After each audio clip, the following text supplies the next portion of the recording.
ఆయన దగ్గర విచారణ చేయాలంట. It is to come before him, humble before him. ఆయన ముందు విచారణ చేయాలన్నా ఎప్పుడైనా సరే దీనత్వంతో తగ్గించుకోవాలండి. ఉపవాస ప్రార్థన మనం చూస్తాము. దానియేలు దేవుని దగ్గర విచారము చేస్తానికి, టు ఎంక్వైర్, ఉపవాసం ఉంటాడు 21 days.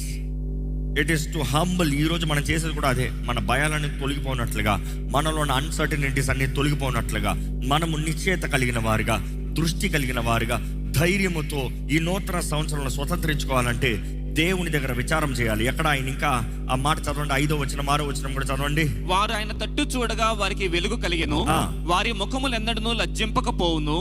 ఈ దీనుడు మొరపెట్టగా యెహోవా ఆలకించెను, అతని శ్రమలన్నిటిలో నుండి అతన్ని రక్షించెను. ఇక్కడ చూడండి, ఆయన పరిస్థితి చూడండి.